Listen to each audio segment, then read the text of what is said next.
All right, y'all, I'm back at it again with another video. Yeah, today is just another one of them, I guess, vent sessions. I don't know what you would call it. I hope that maybe I am helping someone out there, making them feel less alone, maybe, or giving them that little bit of encouragement, or maybe just, I don't know. Hopefully, I am somewhere out there. Uh, Anyways, I guess today I just really want to talk about just growing and what it takes to grow, and just it's a lot. It's a lot, honestly.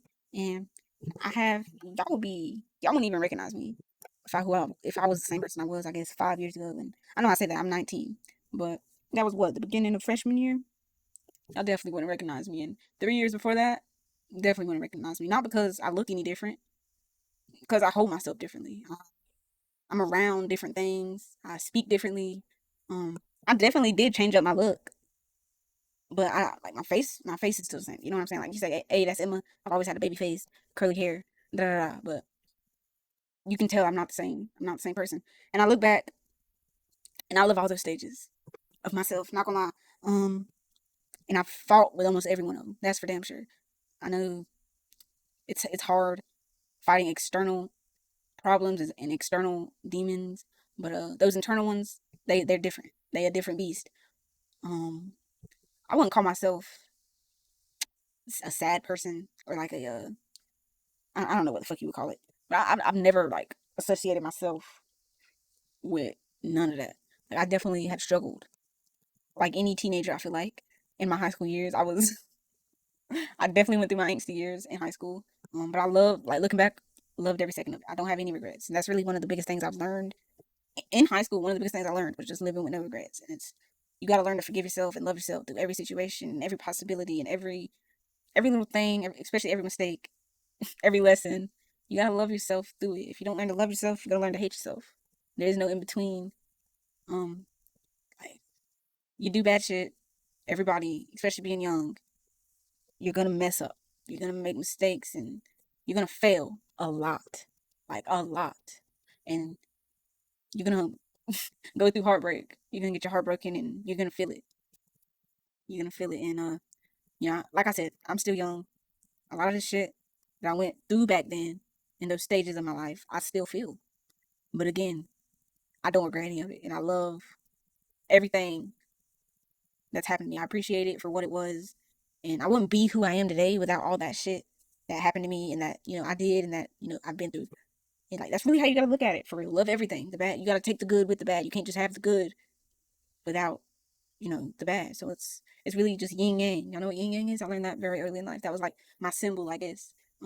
Learning to, bring a little light into the darkness or, be that little bit of darkness when it's all light. Cause sometimes I feel like we get too, fruit loopy, too jolly, too happy, too, either prideful or egotistical and think, oh yeah, I'm the shit. That's when your shadow self, that dark part of you, has to come back and be like, yo, snap back to reality. You know what I'm saying? Like, humble yourself. And then just bringing the light into the darkness. Like when you in your darkest moments, in your darkest hours, you gotta be ready. You gotta let that little light shine. For me, a lot of it was my faith. Like I do believe in God, and I haven't always. I really haven't. I grew up in a Christian family. We went to church throughout my childhood, but in middle school and high school, we really kind of stopped doing all that because we were kind of grown, I guess. But I was I guess a back and forth Christian, you would say. Like I'd have my doubts and I'd just be hopeless and just lose all my faith in everything, the world, God, just basically everything and everyone. And I still have those moments today, but where I've grown at is I've learned to see where God is I guess placing people and placing me. Um, God is always working on a way bigger scale than we are. And things that we deem as bad or, frustrating, um, little do we know, maybe a couple weeks, couple months, couple years down the road, you look back and you're like, wow, he really was, looking out for me, or he really was, answering my prayers. And that's happened so much for me, even this year, but definitely now.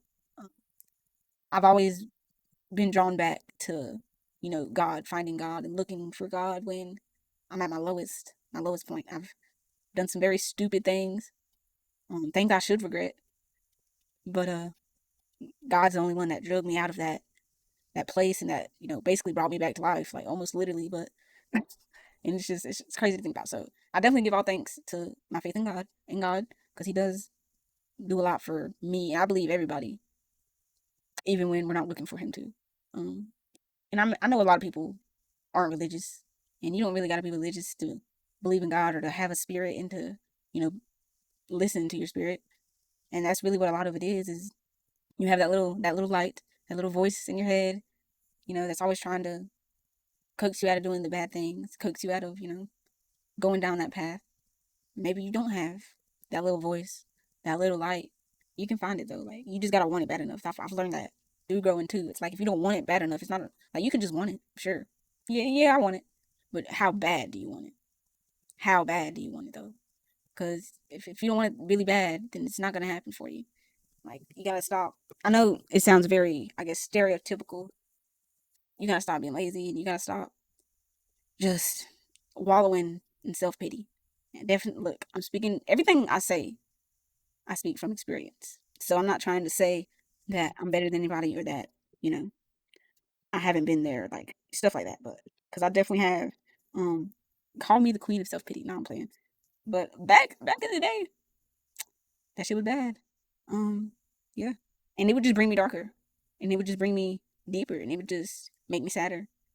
Um, the good old days. But now I know when to turn around. You know what like, I'll let myself definitely get deep dark in the trenches, because I feel like that's where I learn the best at. That's where I'm gonna feel it, and I'm gonna learn from it. Because if you just get to a little bitty little shallow, like, you ain't finna really let it impact you. So yeah, I feel like we are gonna hit rock bottom a lot, because that's the only way it's gonna impact us. That's the only way we're gonna feel it for real and let it stick with us, is if we hit that rock bottom. But you gotta learn how to get back up. Because trust me, like, every time, there has not been a time where I've hit rock bottom and have not came back better than I was before. Never. Yeah, you might have hit rock bottom and kept going lower. It's like, oh my gosh, this isn't really rock bottom. It could get worse. Well, guess what? That's your rock bottom. Like, once you actually hit rock bottom, there's nowhere else to go but up. Literally, that's what I used to tell myself.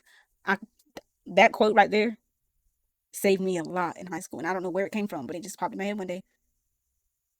Once you hit rock bottom, where there's nowhere else to go, you go up, or sideways, but you're done wallowing in your self pity. You're done staying down.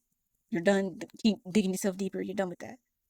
And that's where you really start to grow. That's where you start to, make that incline, make that growth.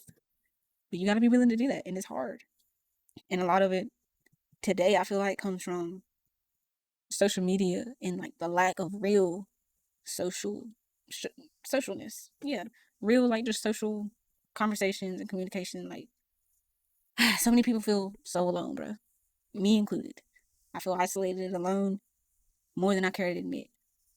And that's really just due to us not being out as much as, other generations used to, like, before phones and before work at home jobs and before telephones. People were out talking, stuff like that. But that's just one of them things that we gotta learn as a generation to cope with and deal with. We can't just say, oh, I have this problem, so I'm not gonna do it, or I'm not gonna do anything to fix it. It's like, oh no, I've been dealt these cards, so I have to do the best I can, you know, to win, to do your best. At least, like, draw. Like, damn, like, I feel like people just give up too easily nowadays, because your mind and your body can withstand a lot more than you think it can. I promise you. Like, because really, your mind is your limiting factor. It's gonna go against you a lot more than your body is. And honestly, I feel like that's a big battle. That's a hard battle, and that's one that I'm not gonna be able to pinpoint for everybody. I'm not gonna be able to speak on it for everybody. But there's different versions of yourself. I feel like you got, you probably got like three main ones, and then you got those little, I guess you call them minors. You got three major ones and some minor ones, but they're all part of you, and maybe they all got different voices. You know what I'm saying? They all dressing up. They all in there just racking your brain, sending out all kinds of thoughts, and you confusing yourself. You're frustrating yourself. You don't know which way to turn. You don't know what to listen to. You don't know what to do. You gotta learn to incorporate all of it, all of yourself, 100% into one. You can't have your mind, your heart, your body, and your spirit all in different places. You know what I'm saying? You can't have this version of you, and all these other versions of you on the different on different pages. It's just not gonna work. That's gonna cause you unneeded and unnecessary stress. Like you could prevent a lot of your stress and a lot of your anxiety and a lot of your pain if you would just listen to yourself. You know what your gut is telling you. I feel like we're all born with that one voice. That's the one you should listen to. And sometimes it's not there to listen to. Sometimes the only voices are there are the negative ones, the ones telling you you're not good enough, or you need to do just crazy shit to feel better, or something crazy. And that's just like, you got to be that voice for yourself, bro. You always got that conscious thought where you can pop something in your head like, no, you're not gonna tell me what I need to do. You ain't finna tell me what, like, I know what I'm doing. All right. They use logic. A lot of people, they get in their feelings and they just lose the ability to lose logic. Don't be one of them people. And trust me, again, speaking from experience, I know. But you can't let that stop you. Stop letting your emotions stop you from doing what you need to do. All right. Emotions, they come and go. Every single emotion you feel is gonna come and go. I promise you. It might come back, but it's gonna go again. But guess what? Ain't going. Your mind, your thought process. It ain't going nowhere. If you think something, let it stay like that. Okay? Don't let your emotions get all the best of you and change your how you feeling. That, like, oh, you feel bad. Oh, you're sad. Isn't that tough? But guess what? Guess what will make you feel better? Knowing that even though you had a bad day, you still got up and did everything that you were supposed to and meant to do. You're gonna feel better after, at least you go to bed at night knowing that you did the best you could. Not waking up sad one morning and just staying in bed all day. But sometimes we need that, for real. Sometimes we just need all day in bed. But most of the time, 9 times out of 10, it's not that. You need to get up, regardless of how you're feeling, and do what you need to do. Go wash your ass. Go get ready for work, ready for school. Get your kids ready. Da da da da. Drink you some water. Pray. Do you some meditation. Write. Read Bible. Do what you know you need to do. I know it's a bad day. Everybody has bad days though, but you can't let that keep you down. If everybody stayed down on the bad days, we just all be down. Because guess what? It's a cold, cruel world. And every day we go through problems. Every day we're having, situations that we don't want to deal with. Every single day. So it's no different. You getting up one day versus the next. It's like this time the problem is just different. And you see it a little differently. But that's where your mindset has to come in. Your mindset has to be rock solid. That has to be your foundation where you build everything else upon. Your thought processes, your emotions. Let your mindset be set in stone, literally. You know who you are. What do you stand for? Are you a lazy person? Are you not a lazy person? You know, are you this? Are you that? You know who you are, and just keep a list of things who you are. And when a thought comes telling you the opposite, no, because your mindset already knows. You know who you are. You've already thought it through. Nothing else can take, no outside sources, no inside little doubts or little thoughts that pass your mind, because we aren't our thoughts. We are not our thoughts. We are who we say we are. We are who we show we are. Okay, so just keep that in mind as y'all on y'all's growth process. I feel like it's very important. And there's so much to really go into when you're talking about growing. Um, and it's very different for everybody. Whether it really doesn't matter. Like, it's different for everybody. You could be from the same county, same gender, same hair color, same blood type, and it could be completely different. Um, so, but yeah, I helped somebody. Maybe something clicked for you. If it did, it's all right. I just appreciate y'all for tuning in and listening. And yeah, it's really just a way for me to vent. So y'all ain't really got to tune in and watch, but I do appreciate it. And I hope to see y'all in the next one.